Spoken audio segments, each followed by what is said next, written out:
لە ئێسای کوردستانە چه هێزێکی ئیسلامی لە کوردستان بەڕاستەقی نازان ئیسلامیشی ڕاستەقینە؟ هەمویان ڕاستەقینە، هەمویان بەشی خۆی هەریەکە ڕاستەقینەی پێوەیە، چونکە هەریەکە خەباتی ئیسلامی خۆیەکە بە دید و مەدرسەی خۆی. یعنی ئێستا یەکگرتووەکو مەدرسەیەکی ئیخوانی ئیشەکە بەرنامەی خۆی نەگۆڕی، زیاتر لە جەمعیەتێکی ئەخلاقیە چێ لای من وەک لە حیزبێکی سیاسی. چونکە یەکگرتوو هەتاکو ئێستاوە چەند ساڵە 50 قسوور ساڵە هەیە دیدێکی سیاسی نیە هەتا بەرنامەی بخاترە بڵێ خەڵکینە ئەمە بەرنامەکەی من. لە 94ەوە بۆ بە حیزبێکی ڕەسمی پرۆگرامێکی نەهێناوەتە پێشەوە بەرنامەیەک بڵێ خەڵکینە ئێمە ئەگەر هاتینە سەر حوکم هاواکەین، هەرچەنە خەیاڵیە، ینی بڵێن ئەگەر 6 ساعت لەسەر پشت خەوتین و دوای خەوێکی سەیرمان بینیکەوە یەکگرتوو هاتۆتە سەر حوکم. چونکە زۆر لەو خەوە حوشتریانە دوورترە کە خەڵک باسی خەوی حوشتریەکە نازانم حوشتر چۆن خەوی بینیوە، بەڵام بەتەکی زۆر لەوە دوورترە کە یەکگرتوو بێتە سەر حوکم. چونکە شتێکی زۆر نامەنتەقی، ینی مەسعود بەرزانی سەوتی وەکو سەوتی وڵاخلوویەکی خەڵوس فرۆش وابێ، هەردووکیانێکی کارتێکیان خستۆتە سندوقەوە ئافرین ئافرین مەسعود بەرزانی وەرە خوارەوە ئەمە یەکگرتوو با بچێتە سەر، بمە خەونە خەیاڵی دوو لە ڕوویە گوێ درێژ نەک حوشتر. بەڵام ئەمانە ئیسلامیان هەڵگرتووە وەکو ئەخلاق وەکو فکر. ئیخوان لە سێشتا یەکگرتوو لە سێشتا ئیسلامی هەڵگرتووە. یەکەم لە فکری سیاسی ئیسلامیە ئەوان داهێنەری فکری سیاسی و مەدرسەی سیاسی ئیسلامی بوو. لە ئیمان بەناوە لە ساڵی 1920 ڕەحمەتی خوای لێبێ کە ئیخوان مسلمینی دروست کرد و لە 1954 کە هاتوونەتە کوردستانەوە ئیخوان خاوەنی فکری سیاسی ئیسلامی. دووهەم ئەخلاقی ئیسلامی. ئەخلاقی ئیسلامی گومانی تیانە کە یەکگرتوو لە پەروەردەکردنی تاک و خێزانە هاوێنەی نییە لە هەموو کوردستان. پەروەردەیەکی ئوسولی جوان لەگەڵ دراوسێ لەگەڵ خزم لەگەڵ هەموو کەسێکە پارسەنگ ئینسانێکی مؤدەبی پەپولە ئاسایە و لایەنی بانگەوازەکەش و پشو درێژی لەم قۆناغانەی کە ئەی بڕێت.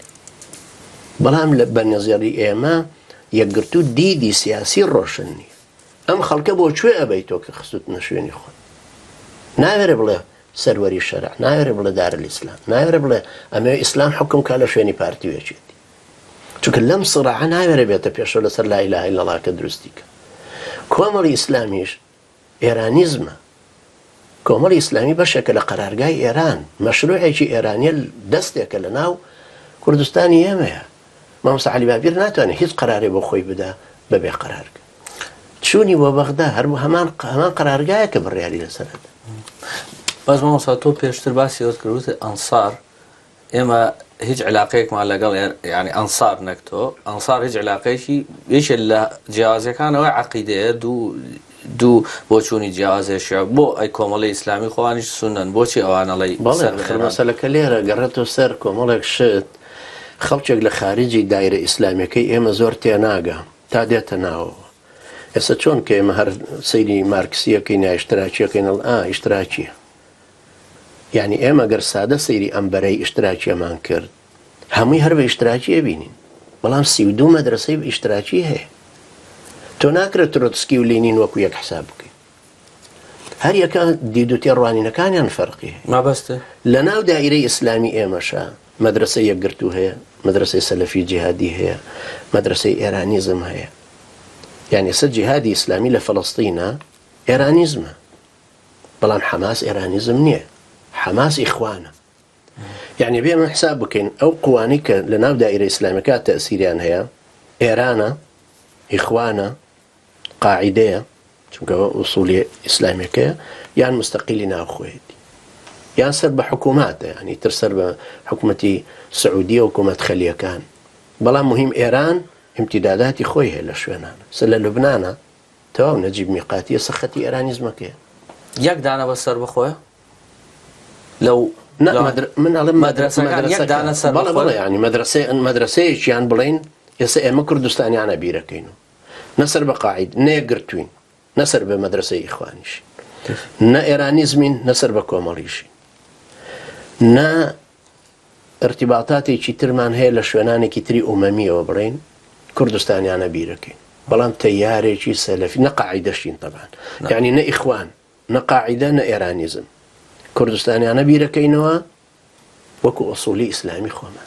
ببوورە با تێبگەم ئەکڵی ئێمە ئەم ڕەوتە فکریە ئەم ڕەوتە فکری کە ئەسڵی نییە نانا ئەم ڕەوتە ئەنسار جزئێکە لەو جزئێک عین تەنها ئەنسار سەر بەخۆیە نانا بەڵێ طبعا قەناعەتم وایە ئەنسار سەر بەخۆی لە 100%. من ئەوەی کە قسە ئەەکەم لەسەری ئەنسارەکەی کۆناڵێ بەڵێ طبعا ئەنساری ئێستەمە کە معلوماتم لەسەری نییە ناتوانم هیچ کاتۆ هێزە ئیسلامیەکانی کە ئەبەستیتەوە ئەوانی کە سەربەخۆنین بەس تۆ سەربەخۆی ناتوانم بڵێم بەس من ئەڵێ ئەم ئەو کەسێک کە لە خارجی ئێمە سەیرەکە ئەڵێم هەموو گروپ و خەت و جیاوازیانە چیە ئێمە شەر بە کوردایەتی واڵێنەوە یعنی باشە کابرای ناو یەکێتی بۆچی تەحملی نەوشیرا مستەفای نەکرد خوار نەوشیرا مستەفا لێ نزیکترە وەک لە قادر عەزیز ئەوە دوایی نێسەر بەزەمە لەسەر ئەمە قسە بکەم مەبەست لەوەیە ئەو هێزە ئیسلامانی کە ئێستا کۆمەڵ مەسەن تۆ لە ڕۆژنامەی سڤیلە ئەڵێ کۆمەڵی ئیسلامی پاسدارە یەکگرتوش دڵۆپەخوێنێکی بە خەباتی کورد نەڕۆشتووە لە پاڵتاک شۆ زۆر جار